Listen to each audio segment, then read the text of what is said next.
Selamat pagi, Malam. salam sejahtera bagi kita semua.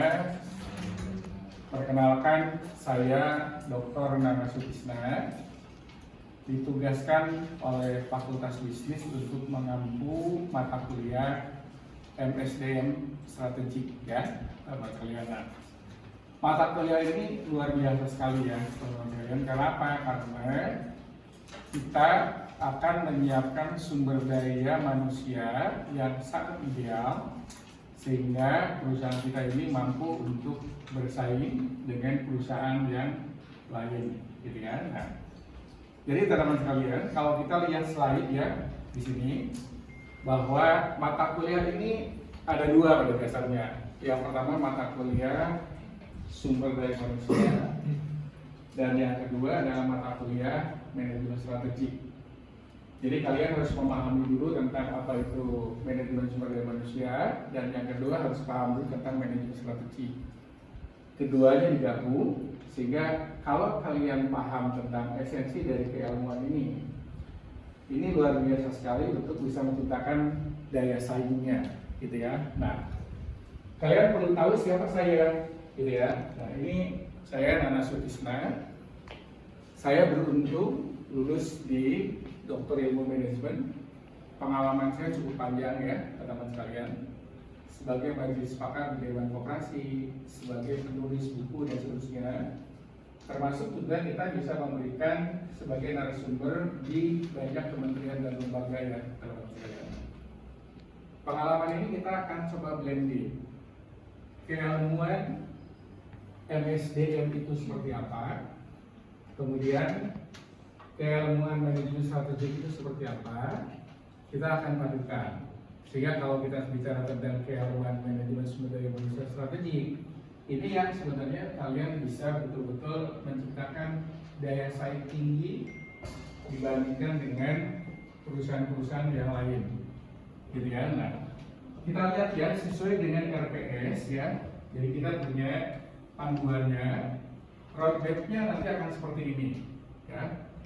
Jadi dalam 14 kali pertemuan ini saya akan perkenalkan siapa saya, gitu ya. Kemudian ada persyaratan-persyaratan dan seterusnya sampai dengan teman-teman sekalian memahami dua keilmuan tadi. Kemudian di-blended menjadilah MSDM strategik ya. Nah, kemudian berikutnya ya teman-teman sekalian, bahwa ada tuntutan di dalam capaian pembelajaran. Jadi kalau kita lihat di sini, mahasiswa pada saat mengikuti mata kuliah ini betul-betul dituntut untuk memiliki pemikiran yang logis. Jadi kalian bukan hanya sekedar duduk, ulang, tetapi harus betul-betul memahami, punya pemikiran yang logis, punya pemikiran yang kritis, punya pemikiran yang sistematis, inovatif, dan bertanggung jawab dalam hal pemahaman manajemen strategi. Jadi kalau hari ini kita melihat bahwa datang dapat ilmu pergi, nggak begitu ya. Nah, kalian ini hari ini kan sudah masuk dalam program pasca sarjana ya. Maka yang dituntut adalah bagaimana kemampuan untuk analytical thinkingnya, gitu ya. Nah, maka kalau di sini ada capaian pembelajaran dari CPL ini adalah kalian dituntut untuk menjadi mahasiswa yang memiliki pemikiran yang logis, mampu menganalisa, gitu ya, mampu melihat analisa lingkungan eksternal, internal, sampai dengan kita bisa merumuskan strategi yang tepat di dalam pengelolaan SDM-nya. Sehingga kalau kalian bisa memahami tentang konteksnya CPL ini, harusnya akan keluar menjadi the winner di dalam persaingan bisnis itu, gitu ya. Nah, kemudian yang kedua adalah capaian pembelajaran mata kuliah. Apa sih? Kalian harus paham tentang teorinya, kalian harus tahu tentang bagaimana skillnya, praktiknya, dan tentunya juga kalian harus paham tentang yang disebut dengan attitude-nya, gitu ya. Jadi skillnya kalian dapat, knowledge-nya kalian dapat, dan tentunya juga attitude-nya kalian juga dapat ya. Nah, mahasiswa setelah memahami teori yang MSDM strategik ini dituntut untuk bisa bikin modelingnya. Jadi kita bisa melihat nih, kita potret bagaimana kondisi lingkungan eksternal, persaingan kita. Bagaimana kita lihat potret kondisi lingkungan internal kita. Apa yang harus dilakukan oleh kita ya, teman-teman sekalian. Kita punya rencana pembelajaran semester selama 14 kali pertemuan. Itu luar biasa sekali ya, teman-teman sekalian. Maka kalau misalnya saya akan sampaikan di dalam pengertian di pembukaan pertemuan yang pertama ini, ya, ini ada dua.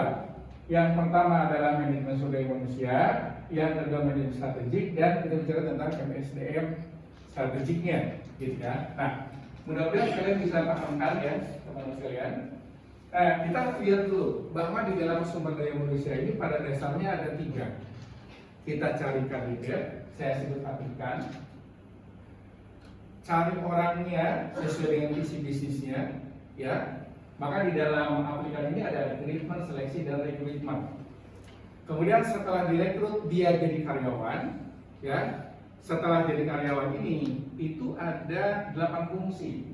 Kalian harus tahu tentang job evaluasinya, harus memberikan reward dan punishment-nya, harus bisa memberikan training and development-nya, harus bisa menciptakan pengembangan karirnya, harus bisa menyiapkan succession plan-nya, sampai dengan work-life analysis-nya.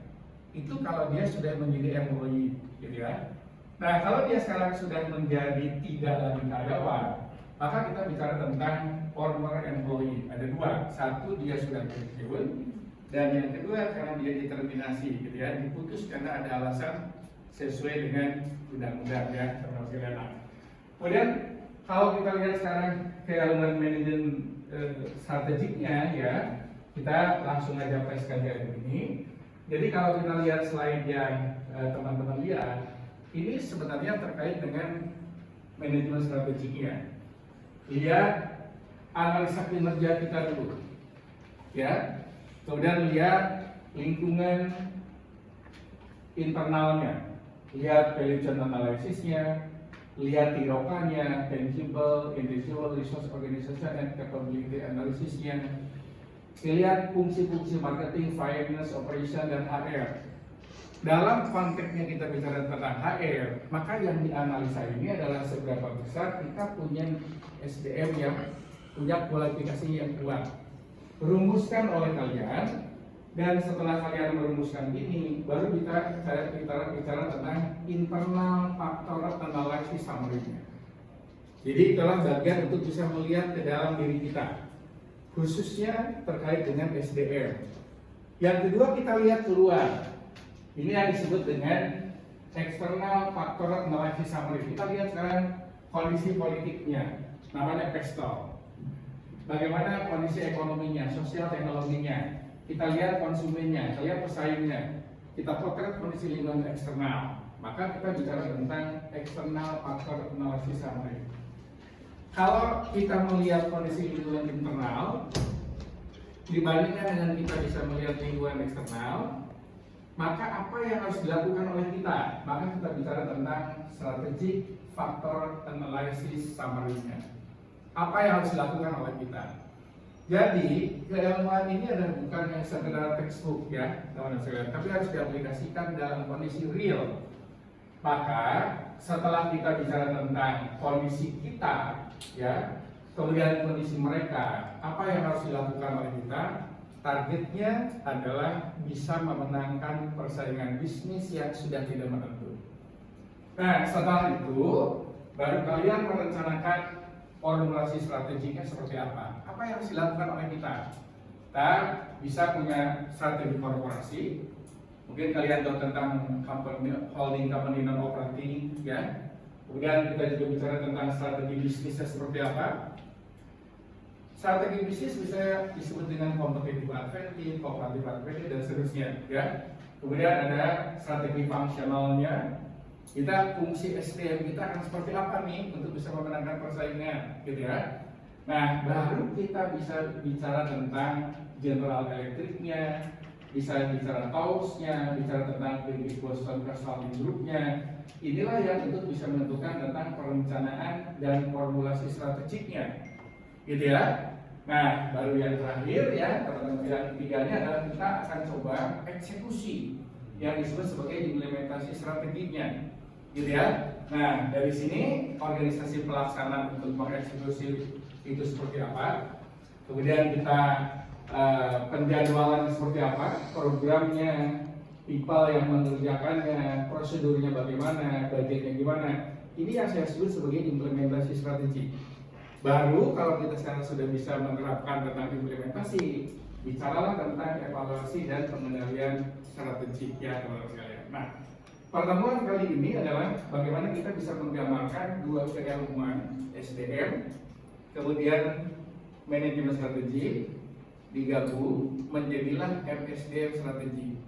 Mata kuliah ini punya target dan sasaran yang sangat strategis dalam upaya kalian bisa memenangkan persaingan ya. Nah, kalau di dalam evaluasi strategi ini ya, kalian ada yang sebetulnya pengukuran kuantitatif. Tentu kalau di dalam ilmu keuangan ada yang sebetulnya return on equity, internal rate of return gitu ya. Dan kita juga bisa mengatakan, ya bisa nih, kalau misalnya katakan ini bagus gitu ya, bagus itu ukurannya seperti apa? Maka pengukurannya yang wajib ini kita sebut sebagai balance scorecard ya, menetapkan kepada 4 perspektif. Learning and growing-nya kita ukur, kemudian kita bicara dari internal prosesnya kita ukur, kemudian kita juga ukur tentang kepuasan pelanggannya seperti apa, konsumennya. Kemudian yang terakhir kita juga harus ukur terkait dengan keuangannya, gitu ya. 4 perspektif itulah dirumuskan oleh Norton dan Kaplan terkait dengan balance scorecard. Perspektif learning and growing-nya, perspektif internal prosesnya, perspektif pasarnya, perspektif keuangannya. Jadi dengan demikian teman-teman sekalian, ya, saya berharap kalian partisipasi luar biasa untuk mengikuti mata kuliah ini. Bukan hanya sekedar datang pergi, tetapi betul-betul diinternalisasikan. Karena apa? Mata kuliah ini adalah mata kuliah menuntut keseriusan, sehingga target capaian dari mata kuliah ini betul-betul kalian bisa keluar menjadi winner, gitu ya. Struktur pasar yang sudah betul-betul complicated ini, kalian harus bisa menetapkan strategi SDM-nya seperti apa. Ya, ada pertanyaan? Silakan kalau ada pertanyaan ya. Kalau tidak ada, kita akhiri dulu pertemuan kali ini. Tentu kalian bisa download bahan ajarnya ya.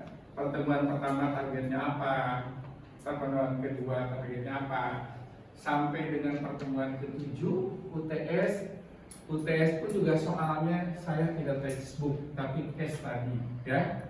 Ada sebuah kondisi di mana perusahaan kita ini sudah sangat bersaing, kemudian kondisi itulah menuntut untuk kesediaan SDM kita bisa betul-betul punya pengetahuan, punya keahlian, punya sikap profesional, sehingga dengan SDM yang baik ya sebagai human asset dari sebuah perusahaan, maka dia akan bisa memenangkan persaingan yang sudah sangat kompleks.